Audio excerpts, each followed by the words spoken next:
Bonjour les amis, je suis Agathe, tarologue et conférencière. Bienvenue sur ma chaîne Les Tarots d'Agathe. Aujourd'hui est une journée un peu particulière puisque lorsque j'ai démarré les vidéos, je m'étais plus ou moins promis que je ne ferais pas de vidéos sur la politique ou sur l'actualité parce que voilà, faut pas mélanger les genres et que de toute façon, je ne suis pas vraiment là pour exposer mes opinions, qui sont d'ailleurs très marquées sur ces différents sujets. Néanmoins, Notre-Dame de Paris, c'est quelque chose qui est vraiment venu bouleverser mes plans. En l'occurrence, je ne savais pas ce qui se passait, puisque c'est une de mes amies qui m'a prévenue. Je ne regarde pas les télévisions mainstream et je ne regarde pas non plus les infos mainstream. Et dès les premières images en médiumnité, j'ai reçu l'information, ce n'est pas un accident, ce n'est pas un attentat. Néanmoins, je peux vous rassurer, mes amis, euh, dès les premières images, de toute façon, tout le monde y allait de son petit commentaire, avait trouvé bien sûr l'explication. Bon, ça ne traduit pas des enquêtes extrêmement sérieuses, alors continuez à regarder la télé si ça vous fait plaisir, mais je trouve que c'est beaucoup de légèreté sur un sujet aussi important. Très vite derrière, les réseaux sociaux sont partis en vrille. Alors je ne vais pas perdre mon temps avec des gens sans aucun intérêt qui vont vous expliquer dans un français plus qu'approximatif que la France n'a pas besoin d'avoir des racines. Ce qui est bien dommage parce qu'en fait les racines c'est ce qui qualifie un peuple. Regardez les Amérindiens par exemple, ils se battent pour retrouver leurs racines et donc avoir une existence en tant que peuple amérindien. Mais c'est pas grave, je ne vous parlerai pas non plus des gens qui font de l'humour très moyen sur le barbecue.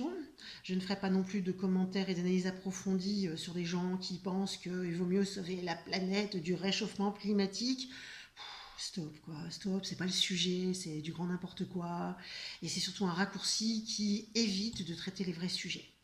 Moi, ce qui m'a beaucoup interpellée, en tout cas, sur Notre-Dame de Paris, c'est effectivement que je pense que des gens vont en retirer un profit financier. Alors, je ne vous parle pas du petit vendeur de cartes postales qui en vendra un peu plus, et c'est presque tant mieux pour lui, mais de gens qui ont des intérêts clairement financiers, puisque bien sûr que les donateurs généreux vont récupérer de l'argent, et bien sûr que les entreprises qui travailleront sur la réfection vont aussi être des entreprises choisies parmi les amis des amis.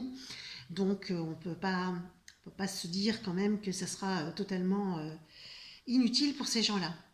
Moi, ce qui m'ennuie beaucoup dans cette histoire, c'est que cette charpente qui a brûlé a vécu 800 ans. Elle a survécu à 2 guerres mondiales et elle était toujours debout, cette charpente.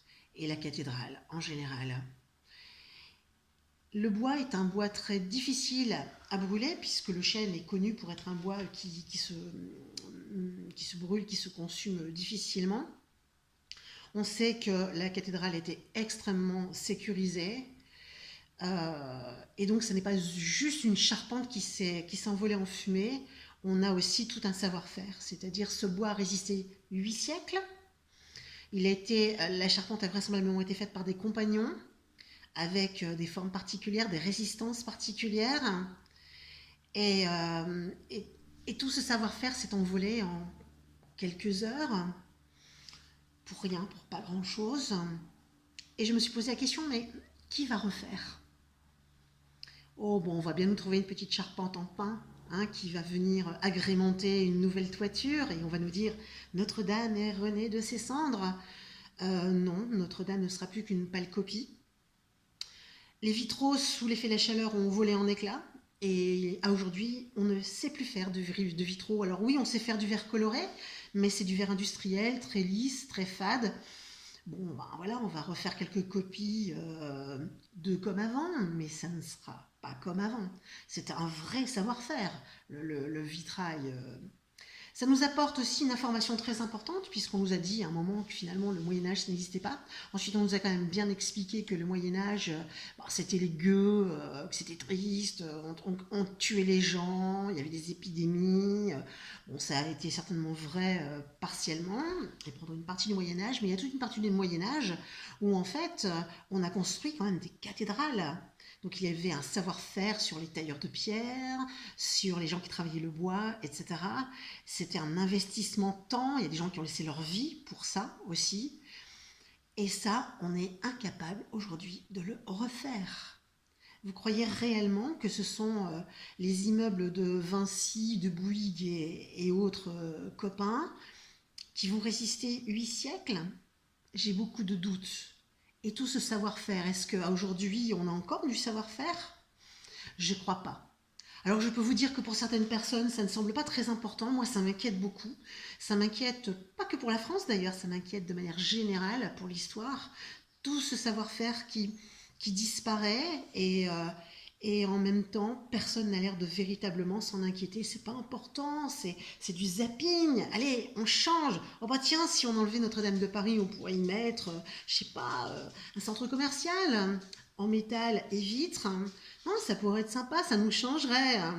Bon, très sérieusement, je peux pas, j'ai beaucoup de difficultés à accepter ça. Notre-Dame de Paris sera réparée. Monsieur le Président de la République nous le promet en 5 ans. Je ne crois pas qu'il soit très qualifié en BTP pour nous annoncer ça aussi sérieusement. Si c'est fait en 5 ans, je me demande comment ça sera fait de toute façon. Par contre, il y a le symbole effectivement du coq qui a fait couler beaucoup d'encre aussi. Alors bon, la flèche, le symbole phallique, bon, c'est bon. On nous l'a déjà fait, le symbole phallique est dans à peu près toutes les religions. Est-ce que ça va être l'ère de la femme? Les hommes, les femmes sont pas aujourd'hui des frères ennemis. Hein. Je pense qu'il faut un petit peu grandir et se rendre compte que le monde est fait d'humains et que tout le monde est de bonne volonté à partir du moment où les conditions permettent d'être de bonne volonté, évidemment. Mais par contre, le coq, c'est bien le représentant du peuple français et je note quand même que, ouais, il est tombé, il est peut-être cabossé, mais ce coq-là, il a quand même survécu au brasier. Et ce symbole-là, moi, je le retiens parce que moi, je suis fière d'être française, mais j'ai beaucoup voyagé et j'ai vu des gens qui étaient fiers d'être autre chose que français. Et ils avaient au moins autant de conviction que moi. Et c'est ça qui est beau aussi. Parce que la France a un savoir-faire, c'est le pays des cathédrales. D'autres ont d'autres savoir-faire. Et ce serait dommage que tout ça s'envole en fumée, Notre-Dame de Paris ou autre chose. Ou le Vatican, ou les minarets, ou les statues finies à la pierre, à Palmyre, finies à la hache, pardon, à Palmyre. Tout ça, c'est quand même l'histoire de l'être humain, homme et femme, quel qu'il soit, à travers le monde. Et j'espère véritablement que certains y réfléchiront à 2 fois avant de dire n'importe quoi.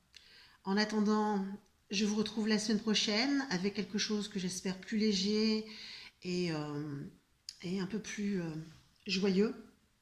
Je vous dis à la semaine prochaine. Ne me mettez pas de pouce bleu.